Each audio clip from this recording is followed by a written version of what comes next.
Jeff here. Today's conversation cuts to the wick for me. It cuts a little close to home here. I have always loved this strategy, this model, this idea of using church online, our online services to broadcast, to connect with, and start to create, call them watch parties, call them missional communities, call them micro-locations. There's different meanings towards it, but it's this idea of taking digital and growing it physical and having it impact physical, and using digital to disciple, to grow people spiritually to the point where you can even multiply from digital into physical. There's lots of opportunities here. Some churches, even in this COVID season, they're experimenting with it. Like the church that we're going to talk about today. We're going to talk about Westside Family. It's Randy Frazie's church. He's a well-known pastor, author as well. And so it's got some name recognition here across the country. We're talking about Randy Frazie's church, Westside Family. Jason Morris, no stranger to the podcast, global innovation pastor there at Westside Family, is jumping on this podcast here. We're going to have a great conversation. No, but it's not. What's interesting is Jason, I was like, hey, I want to talk about what you guys are doing. They call them A2 communities. We'll get more into that here in a little bit. But I was, hey, Jason, I want to talk about what you're doing with A2. Let's get together. It's like, oh, no, Jeff, you need to talk to Heidi. Heidi Tompkins is coming on the podcast here as well. Heidi is phenomenal. Oh my gosh, I was blown away by the strategy and the thinking of what's happening here as they're talking about the discipling and getting people out and getting them connected into these missional communities. And now they're leveraging, trying to get the entire church towards this. Interesting. Don't sleep on Heidi's job title.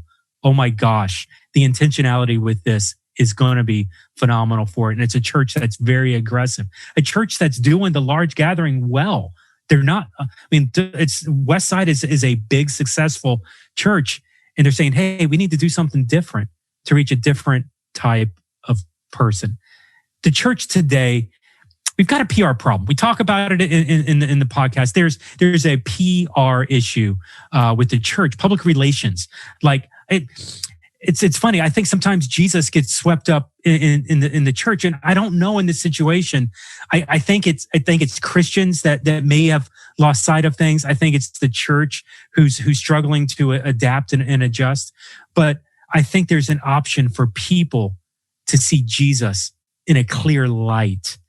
People who are called to Christ to be connected in a warm, relational way, doing things like this through A2 communities, through micro-locations.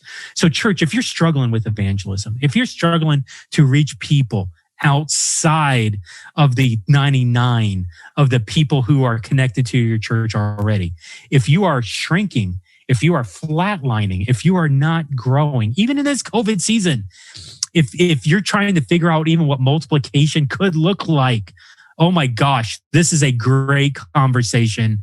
So for the conversation here, we're bringing in Jason Morris, Global Innovations Pastor, Westside Family, as well as Heidi Tompkins. I'll go ahead and say it. She works in Next Steps and micro-locations. Next Steps, micro-locations. Pull that thread a little bit here in a little bit as you talk about growing and discipling people through next steps towards leading a micro-location. That's interesting.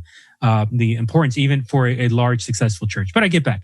Jason Morris, Heidi Tompkins, myself, Jeff at theChurch.digital, Stadia Church Planting, in a conversation that I'm calling Micro-Locations in the Acts 2 Revolution. Okay, everybody, here you go. My official title is A2/Next Steps Director, and I've been in this position maybe about, I think officially 3 months.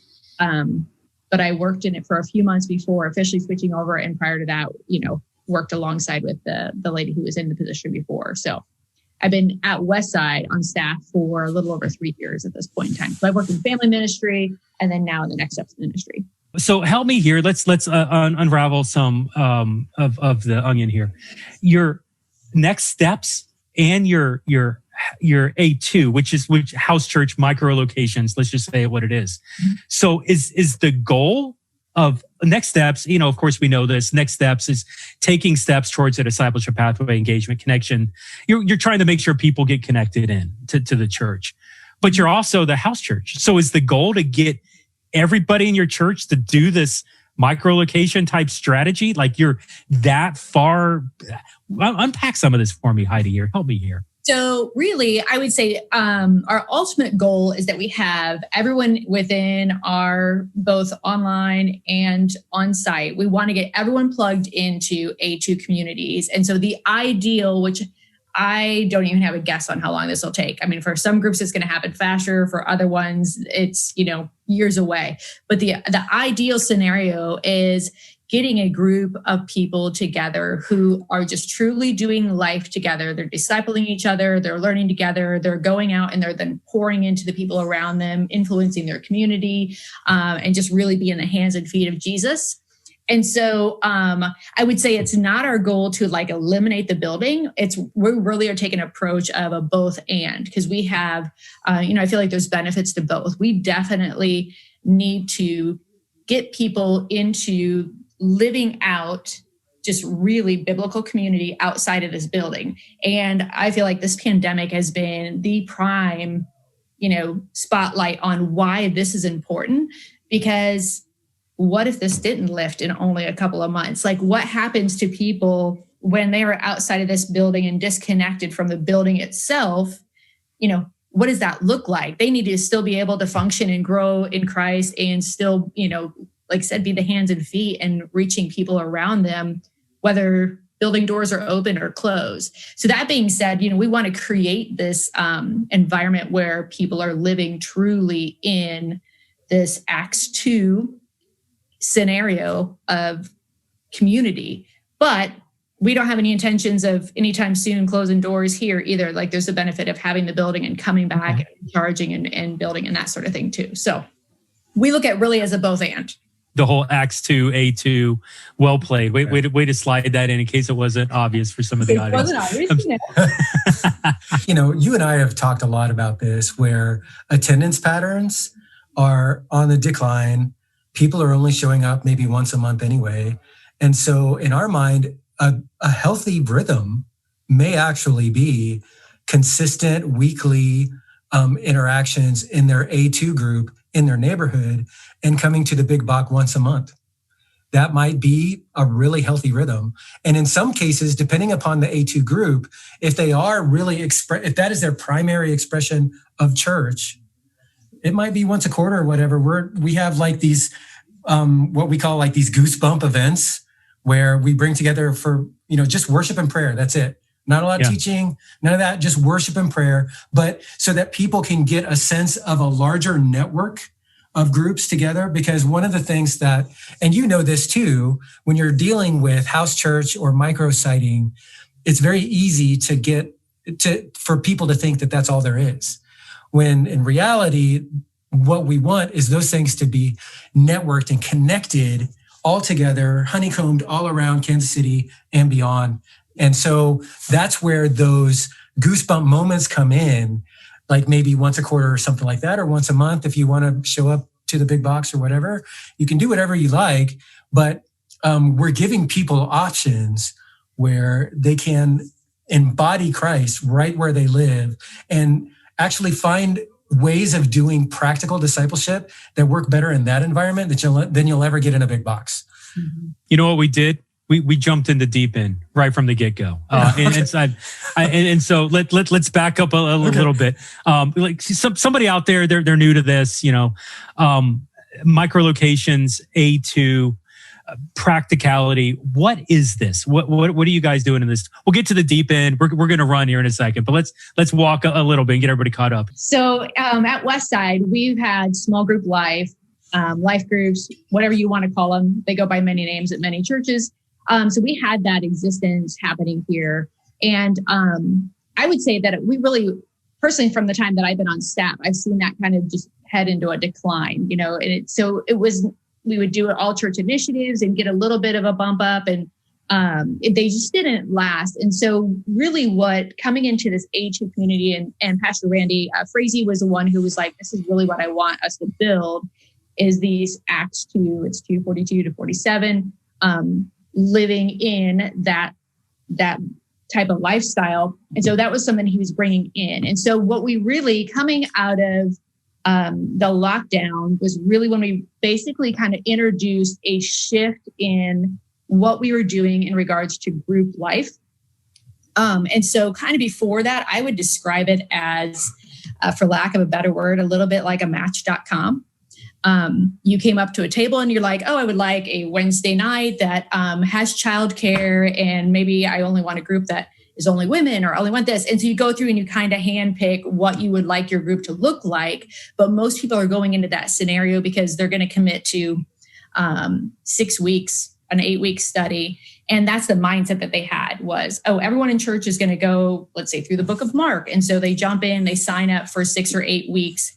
They honor that obligation, and then they kind of bail because there was nothing that necessarily, for some, that worked and that connected. But I would say on a larger scale, for a lot of people, it was just a check in the box.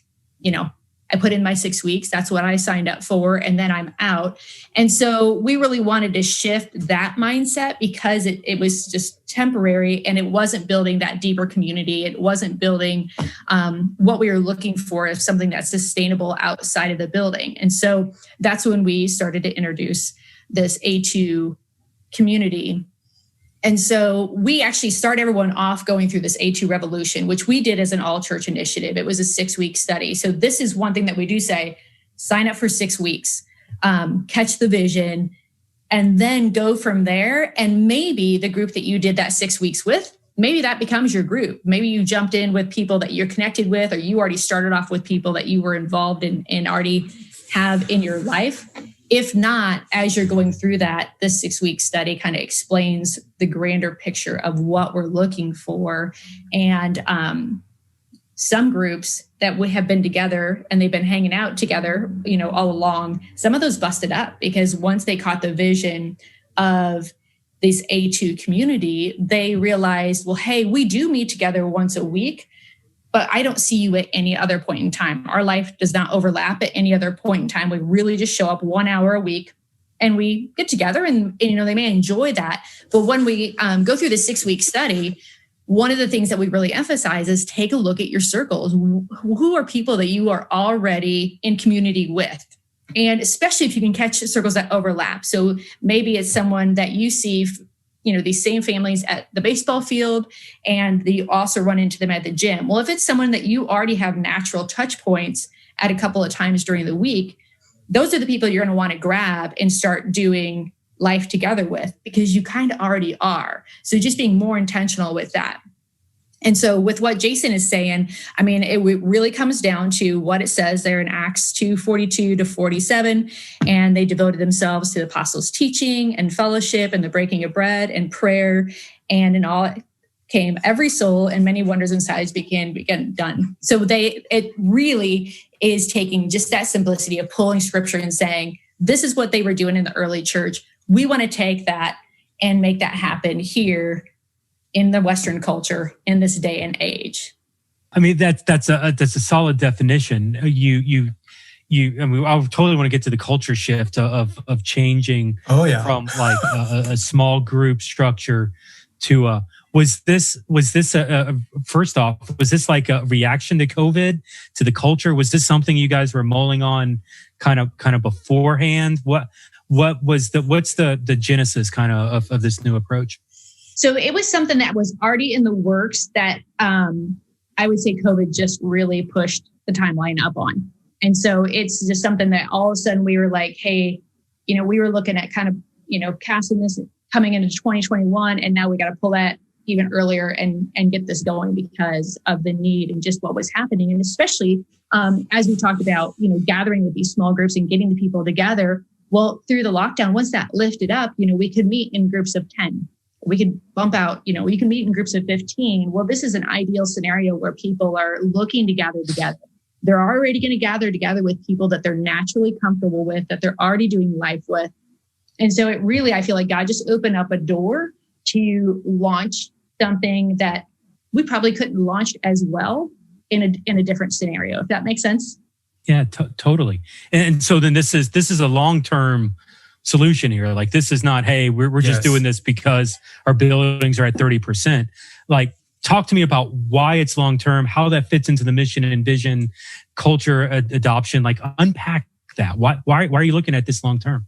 Well, I think part of it is because we see that pattern in Scripture, one, and we are realizing that the prevailing model of a attractional church works for a certain sector of culture, but really doesn't for a much bigger section of culture. And if we keep on trying to do this better and faster and cheaper, we're not going to even begin to reach that other 80% and growing of the people that need to know Jesus too. And so for us, when Randy came, because he wrote a book on this like 2 decades ago. Yes.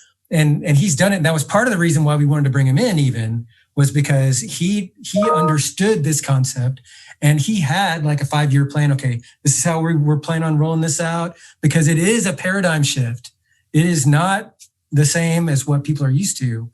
And there are points in which people, even now, still kind of get stuck thinking like, oh, this is just like small groups, but with a service component, but it's not, so people still get stuck even now because, they've been doing it the old way for decades, and so now that's why we're calling it something else. That's why we're training and giving them like a 6-week boot camp to like hopefully reset something in their souls to say, okay, what could Jesus do through you in your neighborhood, in your workplace? What kind of church does Jesus want to build through you? So that's way different than, invest and invite. It's a completely different strategy. And so it's not that we're going to stop doing the attractional thing. We'll keep doing that because there's a sector of culture that really responds to that, right? And they love it. If you take that away, man, they'll get real upset. Yes. But there's a whole other section here where this is kind of boring. They want to be on mission. They want to do something else. And we need to have a way to disciple them, to have them grow in their discipleship. So wait, you're telling me you can have digital next steps? Digital next steps? You can disciple people digitally? Well, I don't understand. Heidi, what did you tell them? So talk to me about how you're growing people digitally. You're asking people to be missionally responsible for their neighborhoods, engaging, you're empowering, there's calling, personal calling, all of this that's tied up in here. How do you do this digitally? What does this look like? So one of the things, and like Jason said, that we couldn't have orchestrated it on our own. And Aaron, who is on our Next Steps team as well, both Aaron and I dove in really, both feet. We just jumped in with the online world for several months. And when we were together for a long time before we finally got to the point where like, sorry, we just don't have now the margin to be able to be over here. Which ticked me off, by the way. I really wanted to keep them. Right. I mean, it was one of the things that we felt bad. We're like, sorry, we got these things we have to now do on site on a Sunday morning. But it was amazing to be able to step into that world. And I had already had a little bit of background. Back when I lived in Illinois, I was part of a ministry that was out of Texas. And so everything that I did as a part of them was online. And so I was over their prayer ministry at that point in time. And so, I didn't pray for anyone physically around me. At that point in time, didn't even know a lot of people. I had moved to Northern Illinois, like separate from where we used to live. It was about an hour. And so I really didn't have a lot of people physically around me that I knew, but I was running this online prayer ministry for a ministry out of Texas. And so it was kind of crazy to have a little bit of that background, then to bring that over. And that was a lot of where I got to hang out and to operate in Westside's online platform was there on the prayer ministry part, which was awesome because that's a heartbeat of mine. But like you said, I just want to come back also to a comment that you made earlier about churches having a PR problem. So I feel like when Jason's talking about why we want to do this long term and why this is not just a, hey, let's do this for now and let's see what happens in 2021 and maybe we'll come up with a new plan. The reality is exactly that what you're saying, where, especially right now, I feel like the church does not have this positive light that is shined on it often. And what people don't realize is how many times they actually are encountering Christians on a day-to-day basis, and maybe even our friends or strong acquaintances, I would say, when they come to find out and be like, oh, wait, you're one of those Jesus people? Wait, you loved God? And they're like, yeah, actually, I've been living it out. I just haven't been preaching it. I've just been living it. And so I think there's that 60 to 70% of people that are not going to be willing to walk into a building, but they'll talk to their neighbor, or they'll jump in and are willing to serve together. If we're like, hey, we have a neighbor who's having a baby, we'd love to just do a meal train. And they start to pull in these people that are around them, not realizing they're joining in and being hands and feet of Jesus until, relationships start being developed. And then they're like, okay, maybe I'm willing to hear what you have to say about God. And so I think the long term, that's why this has to be this evergreen situation. It isn't a short term effect. Often I hear this is just watching the service element in a house. Like, why? So what I'm hearing from you is missionally connected in the communities, empowering. Like there's a lot more happening here. How do you dialogue through that? What's the answer to that question for Westside? Why is this not just, I'm just watching the service at my house? Okay, so first off, and I'll let Heidi chime in. We tried watch parties for a while, and they didn't work as well. So, and that's what most people think of. So watch party thing, there still might be a place for that. Maybe we just don't know how to run it well. I don't know, but maybe it was just poor timing with COVID and all of that. It wasn't maybe the right mixture of events or situations. I don't know, but we tried doing watch parties while we were in scramble mode, trying to do the A2 thing, so that we could at least give people an option when people could at least meet together in groups of 10 or 15. But they chose not to practically because they were just as afraid as all their neighbors were. And it just wasn't it just wasn't the right time for that. But back to what you're saying, though, is that A2 communities is a whole lot more. When you look at the book of Acts and you read those verses, the apostles' teaching is a small portion of that whole stack.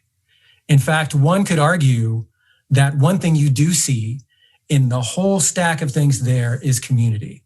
Because when they're doing all of these things, they're doing it together.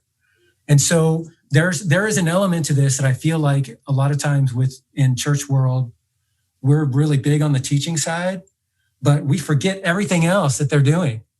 And we emphasize the teaching thing when you don't see that emphasis as much when you read the scriptures. And so the teaching thing is there. And oddly enough, I mean, you can maybe edit this out if you want to, because I honestly don't know what to make of it, but the scripture says it. They devoted themselves to the apostles' teaching, not to Jesus' teaching. And I don't know what that means.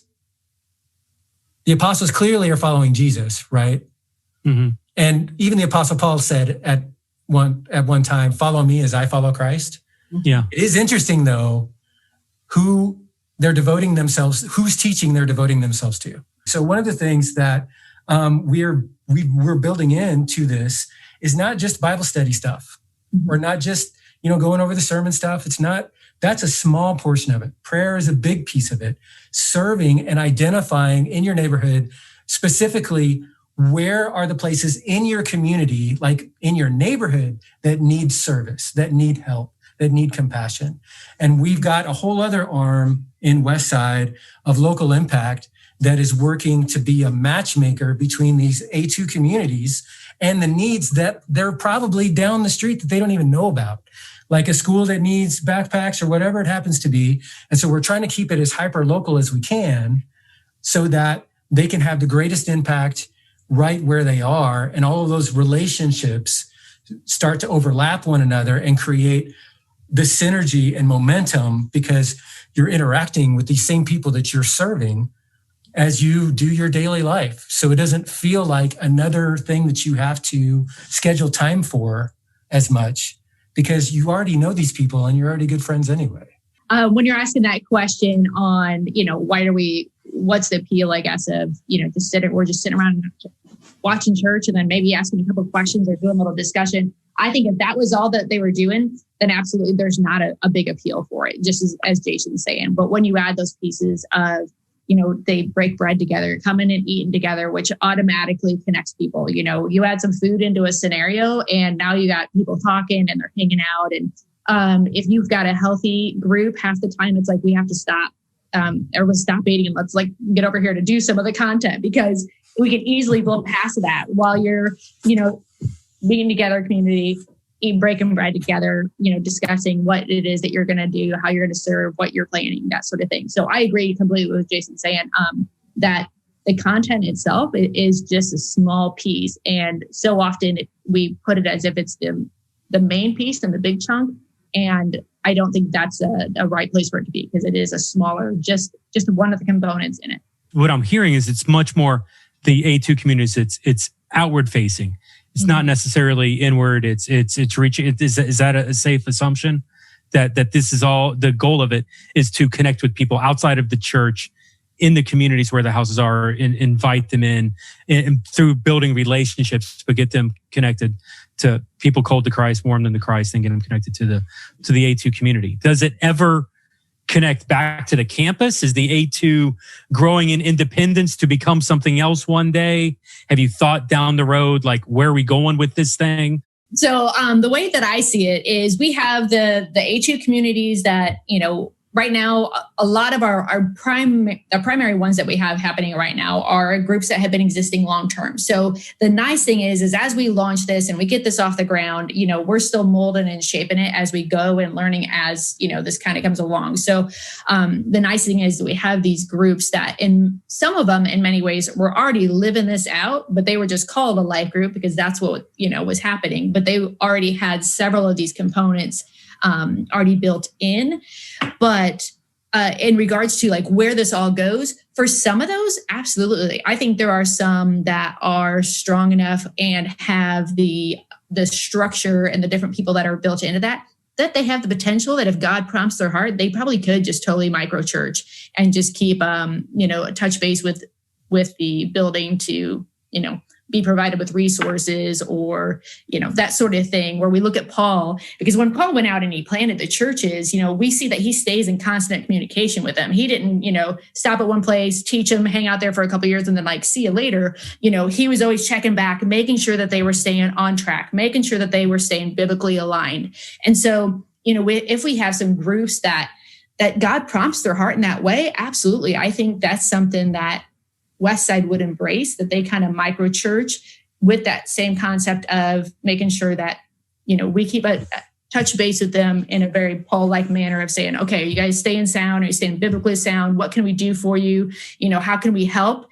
But letting them sit pretty, self-sustaining.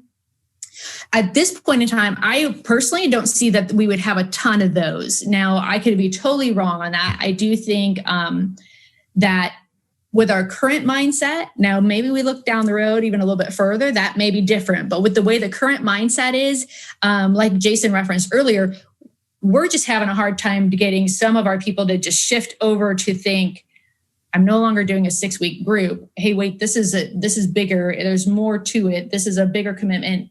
Not like throwing something more on your plate. Again, that's why we want to overlap with where you're already doing life, because we aren't adding another thing. You're already there. You're already doing it. Maybe deepen your relationships or being more intentional with that time. So to answer that question, that's kind of how you see it. I could see where there would be at this point in time 2 or 3 that God would really be prompting in really jumping out as a micro church. The other ones, though, I don't see that, at least in the near future. One of the things that I think should be highlighted in what Heidi just said is the importance of the coaching network. Because really, if you've got your coaching and your mentoring network well established, everything else almost doesn't matter. Because you could have whatever kind of strategy or whatever kind of curriculum, or whatever your initiative is. If it doesn't work, your coaching network will pick up on it just like that and will iterate. And that also holds everything together. So if you have one that is getting really strong, my gut tells me your coaching network is already going to know that.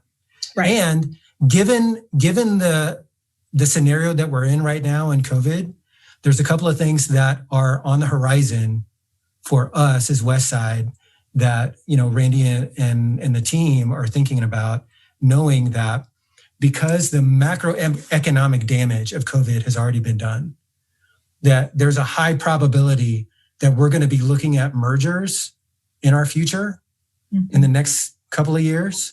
And we need to have these strong missional Acts 2 communities already in place in some of those neighborhoods, so that if and when a merger happens, we will have, hopefully, Acts 2 communities that are strong, networked nearby that could adopt that merger and have it be stronger in that neighborhood than otherwise we could have. Does that make sense? Yeah, so love everything you just said there, which was really, you danced on. I want to come back. Once again, this is the best nonlinear conversation I've ever had. So we've got a coaching network. There's a lot of quality control necessarily that I'm feeling in there. You're praising the good stuff. You're kind of shaping. Maybe you're controlling, trying to figure out how much to control, how much to organically let go of. I'm sure there's that tension. Talk to me just overall training. Like your culture was more of small groups. COVID, everything hit the fan. In the middle of this COVID season, when you can't gather together, you try to cast this vision towards missionally connecting digitally. How are you training these people? Who are you looking for? What are the characteristics? Are they excited about this? Is it an easy sell? Talk to me a little bit about how you're developing these people that are leading these A2 communities. Okay, so that's where we have, again, where I kind of mentioned earlier, this A2 revolution, where we have this 6 weeks. And around the office, it often gets referred to just as the boot camp, because really we want you to be able to walk through, catch the vision, and it's each week you're learning about a piece of it. So like one week will be about prayer, and it'll go in depth, and we look at scripture and what did they do about prayer, and how does that get implemented in your group, and what can that look like? So, very practically in each segment of the book that you are prayer. Okay, well, you can jump on and you can do a group me, or you can get a group text. You can have someone who is dedicated in the group that is passionate about prayer, and they get to be kind of that spearhead person. So, if I'm that prayer person in the group, then something happens, they're letting me know. I'm getting it out to the group saying, hey, we need to pray for this. So this 6 weeks is really emphasizing each step of the way, where you land in that last week. And that one is talking about really the roles on what, if we're going to have the ideal group and say we have all the pieces here together, this is where we would have all these spots filled in. And so it lays out just role descriptions within the group, and people can kind of self-identify. And it's okay if they don't have all the pieces, especially right at the beginning, because I feel like as we move along and as people come in and out of your life, God will fill those holes as you continue just to build that community. So as a church, we did an all-church initiative. We encouraged everyone, whether you even did it just with your family, like I'm a family of 5, if we just did just the 5 of us to go through the study and have the discussions, because we launched that in August.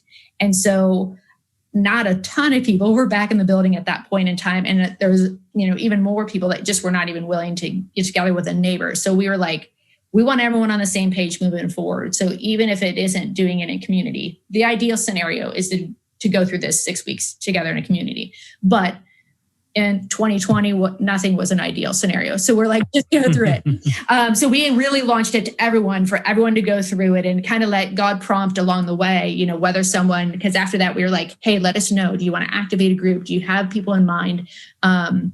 Groups that were together before, some of them activated together, other ones dissolved, and they had people who jumped out and started to create their own. Because as you go through this 6 weeks, like I said, it really talks about identifying who are already in your circles, who are you already doing life with. We live in a time and a day and age that it's exhausting to think about picking up another thing. And so that's the last thing that we want to do as a church, to be like, hey, school has changed, life has changed, just going to the grocery store has changed, and we want you to put another thing on your plate to try and do.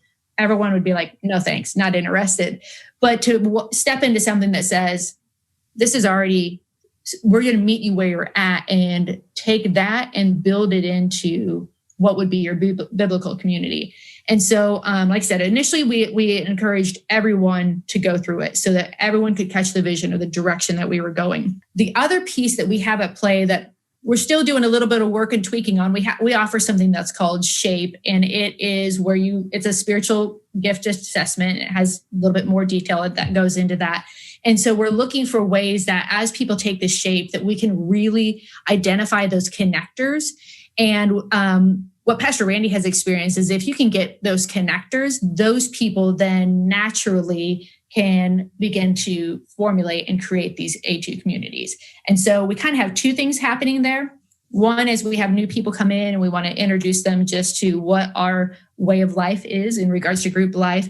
And then the secondary piece that we're still kind of developing, where we're intentionally seeking out connectors and utilizing how to build a group based off of them. Question. 6 weeks is the shortest time period in all the conversations I've had. I don't think I've had anybody tell me.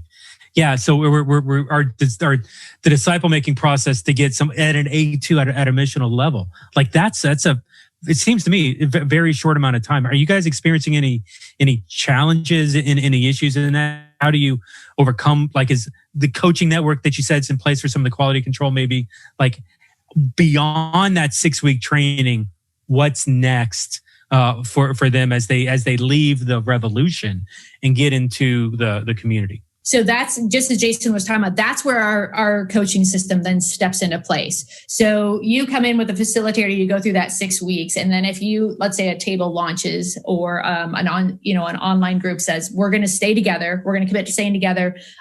Then they get partnered right out of that with a coach. And so that coach then comes alongside of them, provides resources, continues to do training, that sort of thing, where then you just move into the more of this one-on-one, for lack of a better word, one-on group, where they continue to pour into them, speak into them, become a resource.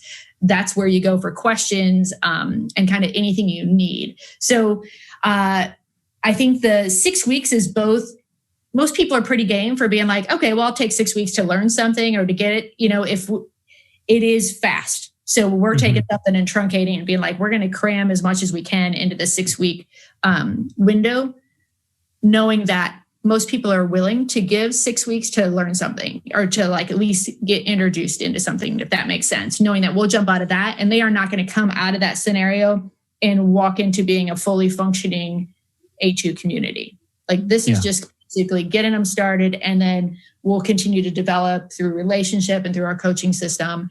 I love that approach of hey, it's not the 6 weeks and you're done. It's the 6 weeks to get you onboarded, and then we're gonna grow you in the field. Like you're gonna be doing this, and we're walking alongside it with you. So often it's.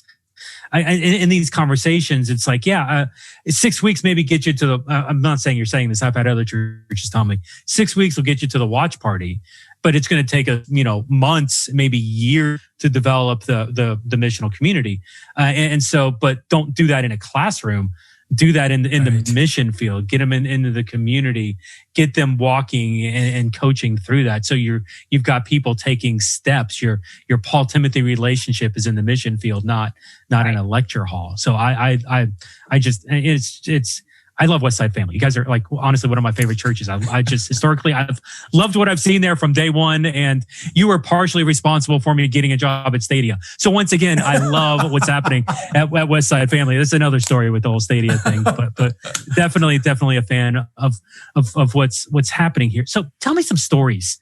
So one of my fun stories is we have a group that is. The bulk of it is made up, and actually the bulk of the group themselves are not even Westsiders. Only a portion of the group are Westsiders, and they kind of are made up from different churches. And that's one of the things that we are, for sure, we're like, people are like, well, when I talk to groups and they initially were activating, they're like, well, not everyone in my group is from Westside. I'm like, good. I'm glad, because the church isn't just Westside. The church is everywhere. And so we don't want it to be exclusively, you can only be a Westside group. I think there is much more richness to it if you have people from different churches coming into this. And that's what this group has here. And they live in like a 55 and older community. And these people are fantastic. And especially what I love about it is because we're talking about right here in the middle of this pandemic world where this 55 and older, they already, just by their age alone, puts them into that compromised situation. And so this group, they are gathering and socially distancing. They gathered around their pond. Everyone made a circle around their pond, socially distanced, prayed for their community that they live in. For the shut-ins that are in their community, they were going and creating these gift baskets of food and leaving it on doorsteps for people that were there that are not coming out of their house at all. Like I said, shut-ins. This group has one of their neighbors is a gentleman who he's battling cancer. And so they had found out about it. So they went out and in front of his house and praying over him outside of his house. And one of the cool parts of that was they brought him out to the front porch so that he could see the people who were praying for him. And at this point in time, he's been doing really great since. So, he's still battling cancer, but his spirits are up and he feels good. And he's, being more intentional about getting out and about, not outside of his, coming outside, being on his front porch, being more mobile inside of his home. And so that's one of the cool ones where I love at Trish Meets. I love to give her a call because every time I call her, she's got some story about something that they're doing and how they're impacting people right there just in their little 55 and older community, which I love. I think it's fantastic that, they've really just fully embraced this missional piece of it. She'll let me know what studies they're doing together and, they'll meet via Zoom, but then get outside and pour into each other's lives. So that's one of my favorite ones. Like I said, I love to give her a call because being in that age category, I can easily be on the phone with her for 45 minutes. So if I call, I know I've got to have a block of window to be able to sit there and chat because we're going to have some good conversations when we get on the phone together. So that's awesome. So another one I think that Randy talks about is an A2 community that he has in his neighborhood, and they adopted a foster mom who had like 4 or 5 foster kids, and they just decided, hey, you shouldn't have to do this alone. And so they started serving her in little ways, taking the kids out and doing activities and all of that. And that ended up bringing her into the Acts 2 community. And now she's an active participant in the Acts 2 community because of the service that they were doing to their neighbor as a group. And that's one of the interesting things that I find, that when I've had groups, if I can ever get the group to serve together, it is a catalyst that changes the dynamic of the group forever. We will always talk about that time that we did this at, the rescue mission or whatever. They'll always talk about it. And it somehow, I don't know what it is, but it like solidifies the group together because we have a shared experience outside of studying the scripture or watching a video or whatever. We're actually really making a difference, and in ways that we could never do alone. So if it was just my family or just me, if I'm trying to help a foster mom or whatever that's a neighbor, I'm very limited in what I can do. But if there's 10 of us in the neighborhood doing it together, that's a whole other thing. Yeah, I'm curious. I just want to pull the thread on that story. Does the money, and I've had churches ask me this, like I normally don't get into this level of granular. Does the money go through the church? Are the 10 people giving it straight to the mom? Like what does that look like in this one example? Well, from what I understand, all of the, if we're talking, because here's the deal. All the pastors, they're thinking about tithes, right? So tithes still go where tithes go, right? So if you have a multi-congregational group, all the tithes go where their church is, whatever they feel like. The interesting thing, if we're talking about helping this particular mom outside, this would be like an offering, Okay. They're doing extra stuff, right? And shouldn't we all be generous anyway? Isn't the point, here's something to really think about. Is the point to collect offerings, or is the point to create generosity in the hearts of my people? What is it? Because sometimes we think it's the same thing, but that's not always the same thing. Demographic wise, like what type of people are you seeing? Is it just across the board? Who's buying into this idea? It is literally across the board. What we have experienced in our current state, and that's why we continue to also offer this A2 revolution, because what we found coming out of the lockdown and going into the A2 revolution as the all church initiative, what we did find was families that had elementary age kids, it was a struggle to get them to jump on board. And like I said, we launched that in August. those are the people that were so heavily hit with the change in dynamics of what was happening in traditional school and hybrid options and online options. And they were just feeling overwhelmed in just life inside their home, let alone being able to step outside and learn something new on what the church is changing. So what we did experience is that group was smaller. It wasn't totally eliminated, but it was less attended by that category or that demographic of people. But we really do have across the board, all ages. I've talked to people in their 80s that are doing this and that love it. We have people who, and actually I just had a lady who is new to our community and she's 87, talking to her on the phone. You would have thought you were talking to a 50-year-old. Like, this lady has energy like no other. And so she wanted to get plugged into a community. And I'm like, you need to get on board with this group over here. So I actually connected them with the group that I was just telling you the story of. But we have them going all the way down to, single people and young couples, that sort of thing. And what's cool is as we go through and continue to meet, and I just went through those last couple of weeks and was on the phone and talking to each group that is gathering, and we have a whole mixture. So there's some groups that have just within their group themselves, within their community themselves, have empty nesters down to people with toddlers. So they've taken the approach of their community of being able to be like in that mentorship role. We have other ones that, groups that are made of completely empty nesters or completely people who are in the same season or stage of life. And so as I go through and talk to them, it's a mix of all kinds. And that's what's really cool about it. And most of them that I talk to, the ones that are gathering in person, most of them are like, we're game. We're open for more people. The one group that's empty nesters, they're like, we're mostly empty nesters, but we're totally game to have a younger couple come in here that we can also just pass that wisdom on to. And so one of the things that I think is cool, it's a little bit early, so I've made note and I'm like, I love this.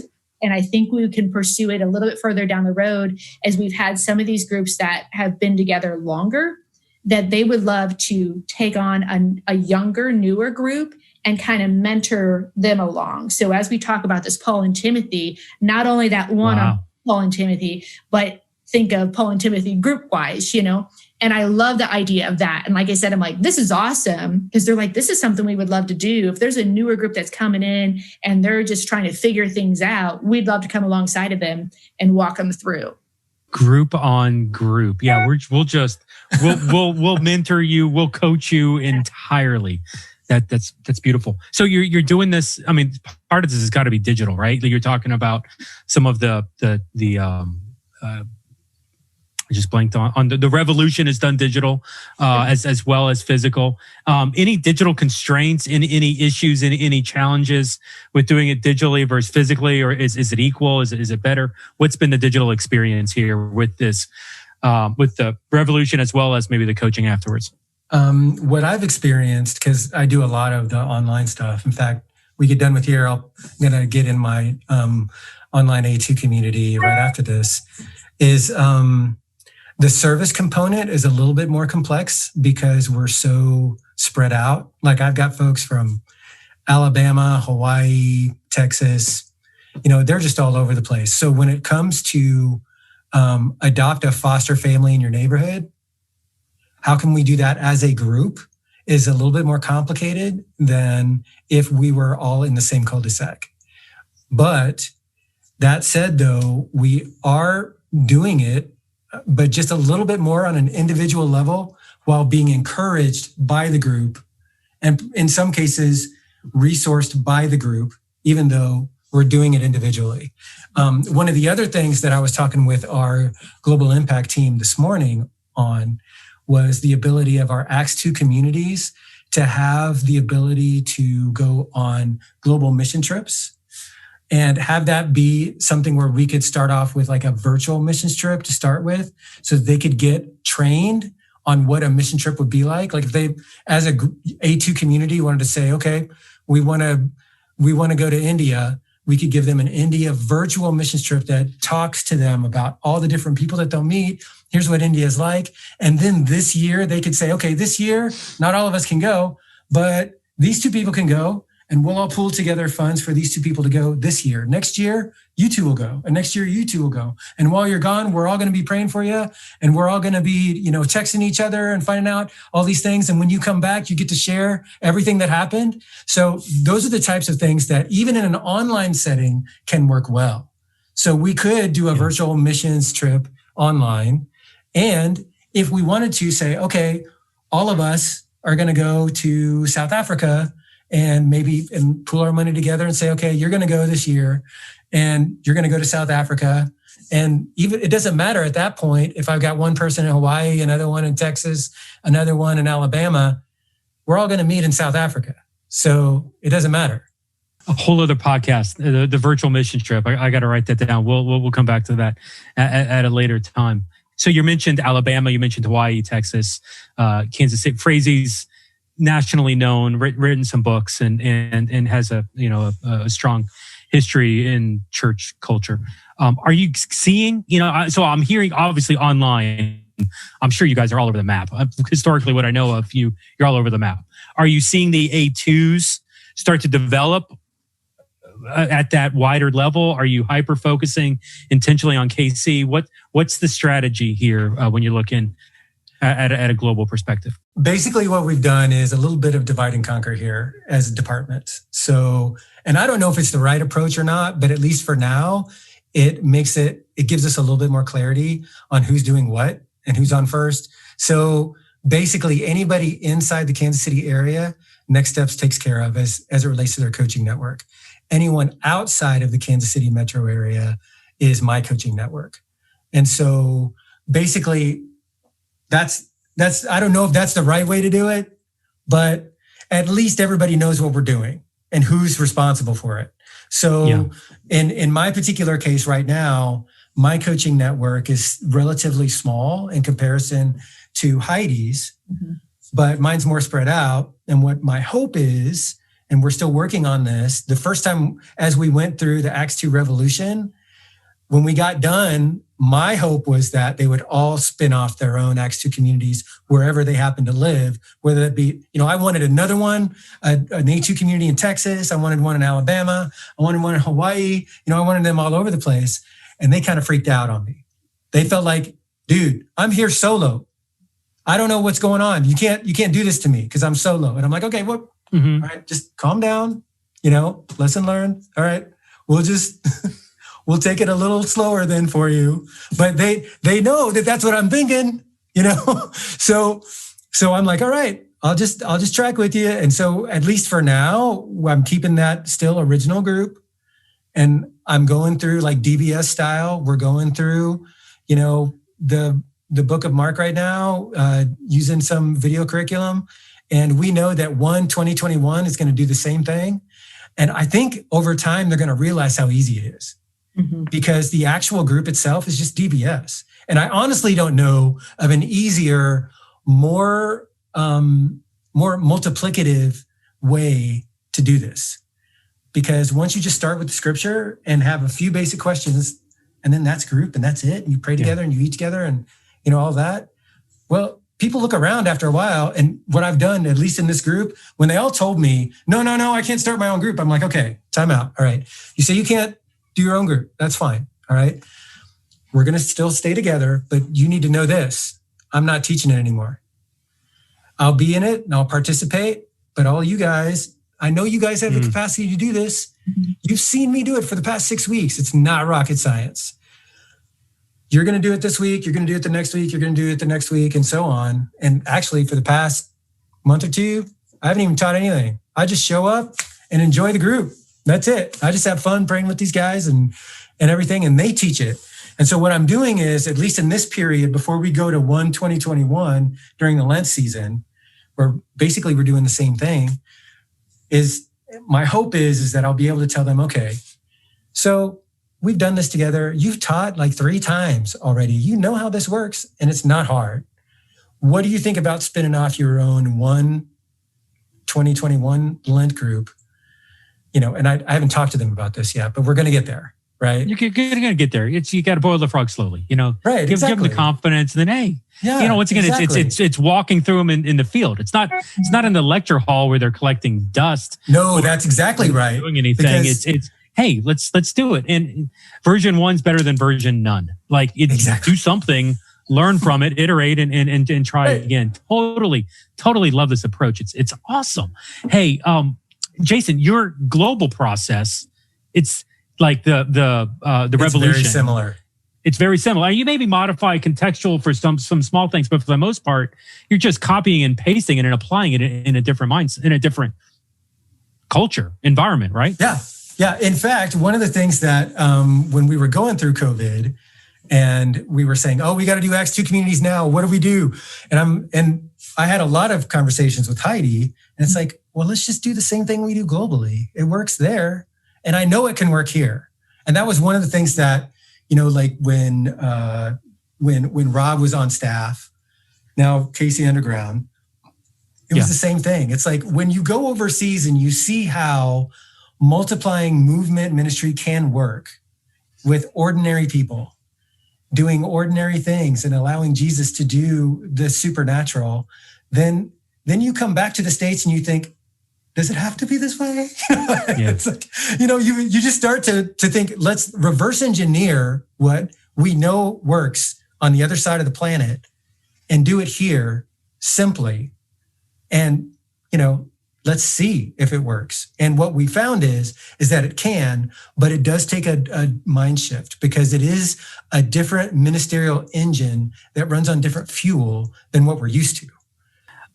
One of the guests, I met this guy at the end of last year. I was on a next generation missiologist. I was in this think tank that people were way smarter than me in this think tank. And I'm not sure why I was there because literally just smart people dropping knowledge.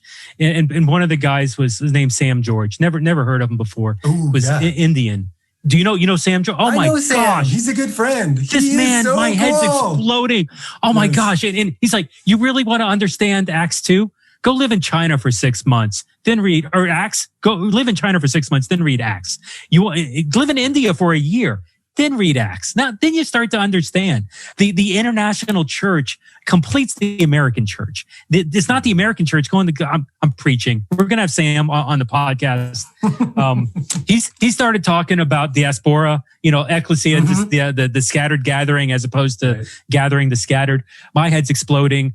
Something comes up with me about digital church planting. He's messaging me directly. He's like, I want to talk to you. And I'm like, oh my gosh, I want to talk to you. This is incredible. We're going to get there in a little bit. It's going to be great. Hey, we're going to land a plane on Sam George. Sir, if you're listening, thank you for coming. We're having a conversation soon, but let's do this before we go. Hey, you know what? You had this culture before. So you were at least the mindset. Maybe it hadn't launched the culture, but you were wrestling with this. I've met you, Jason, 2018. And I remember having conversations this way early on. Mm-hmm. So like the idea was there and there was maybe a culture shift, but at least the vision towards it was there. There's some people out there listening. They may have the vision. They haven't pulled the trigger yet. In this COVID mid post, wherever we are, however you want to define it, 2021's not going to be the skyrocket return back to 2019, the way that many of us want it to. So we're still in this environment. How does the church, both of you, Heidi, Jason, next steps, how would they get started in doing something like this? They're doing large gatherings. They've got an online environment. Maybe there's a healthy, sub-healthy group environment, but there's a major transition going from that towards what we're talking about here with A2. Give some of the audience out here, give them some practical first steps. How do they get started on this journey that you guys have done? So, like I said, where we have, and I'm not sure what this looks like moving forward, whether this is something that we're pushing out to other places or not, like the Connecting Church, as Jason referenced, Pastor Randy Frazee wrote this book several years ago. There's a 2.0. So I don't know when the 1.0 was written, but that has a lot of the structure that's there in it. But really it's, the simplicity of if you need a book, you've already got it. It's the Bible. You're going to Acts and you're going to look at what that early church looks like and begin to shift that mindset, which I find to be the biggest piece, is really making that shift in how you see church being done, and take a look and study what they did in the book of Acts. I mean, so like really it could be as simple as that. You don't even have to buy a book. You already got it. You can download it on your phone. Excuse me. So looking at that and then beginning just to implement those into your groups where you're the apostles teaching, gathering together, breaking bread and prayer, and, being missional with the people around you. And so that seems like I just totally put it in a simple sentence, but I do believe it can be as simple as that, as really just taking these and take those baby steps. And that's what we're really looking at. Some of our groups, like I said, they're further along, but that's because they've naturally already have fallen into some of this and have been living this way. For other people, they're just in those very beginning steps. And maybe that first step is gathering together and eating together. Great. Start by coming together, breaking bread together, begin building those relationships. And then we'll, if you're a church that's starting off new, then walk along to kind of guide them into it. One of the things that we are doing to come along are groups that are younger, for lack of a better word, younger in this walk. We're providing, service opportunities for them, whether we're providing them here. We did where we packed meals. We've done a couple of those where people came and you could pack meals together. Finding ways for them to come and serve together. One of the things that, like for women's ministry, that we're going to be doing in this upcoming year in 2021, we're going to come alongside of a ministry that's launching down in the city that's ministering to women who are in the prostitute life. And so there's a place called Christine's Place that's opening up, and they're providing food and a bed that somewhere they can come and safely rest and get fed. And the long-term goal of that place will have a shower and that sort of thing. So they'll continue to grow and provide things. And so that's one of the things that I'm going to challenge our women, and we'll particularly challenge our A2 communities that are primarily made up of women, because we do have a handful of those, to say, here's a serve opportunity where you can go and really what you're going to do is just go and love on these women and make them feel welcome and let them know that they are seen and that God loves them. And so there's going to be, there's opportunities that we send out to our families and to our A2 communities to say, hey, here's some serving opportunities that are coming up in our community. Here's some that we're offering here in the church, and just initially walk alongside of them. And I feel like anytime you begin that process, and we talked a little bit about this online, Jason, where, you begin to talk about it, and then all of a sudden they're like, okay, we had a trunk or treat here at church. Well, what does that look like for our online community? Because that was something we did offer for on-site. Come in and serve the community, provide a fun opportunity. And we're like, well, how does that transfer for our online communities? Well, we're like, you could donate to one that's going on around you. And so we begin, once you start that whole think tank, people are like, oh, wait, I got an idea, or we can do this. And so, as you kind of introduce those ideas to these groups, they begin to pick that up on their own and they continue to move forward. And we're like, okay, great. What does the prayer life look for you? Okay, let's help you build that. And so it's baby steps if that's where we're at. But like you said, baby steps is better than nothing. And it's forward movement, and just looking really at the book of Acts and saying, let's add these components into group life and begin developing that rich community. As a pastor, you pour out to so many people and minister to so many people. It is so refreshing to just be a regular dude that someone can speak life into you, And I know there's probably a lot of pastors that feel that way. Yeah. Because I know I was, and it's so life-giving to be in an environment. And even Jesus at times felt that way. So when he's at the Garden of Gethsemane and he's like, I am sorry. I'm grieving as unto death. Come apart with me and pray with me. So Jesus has his 3, and he needed his guys. He needed his tribe, because there were moments when it was really rough, and he needed them. So it's not like Jesus is always, pouring into the disciples. There were moments the disciples poured into him. Mm-hmm. And I think there's a lot of pastors out there, and there's a lot of staff out there that they just need to be discipled, dude. And once you do that, then now we can actually teach with integrity. We can actually be an example to the believers in word, in conversation, in faith, and in purity. When we're actually discipling one another. And then it doesn't sound so hard when we go and try to tell someone else to do it. It is a whole lot harder to tell somebody to do something that you don't know how to do yourself. If you're a staff listening, if you're an individual listening, and you've never been discipled, here's my phone number, 484-324-8724. Text me. I will either do it myself or help you find someone who can do this for you. My gosh, I could sit here and talk all day, but I have to go. Jason has to have an A2 that sounds like it's international, maybe possibly. So we're going to have to break. But this has been a phenomenal conversation. I want you to come back. I want to hear what's going on. There were still questions I didn't get to ask, but we're going to save it for another day and revisit. But thank you very much for the time, Heidi. It was great to meet you, Jason. As always.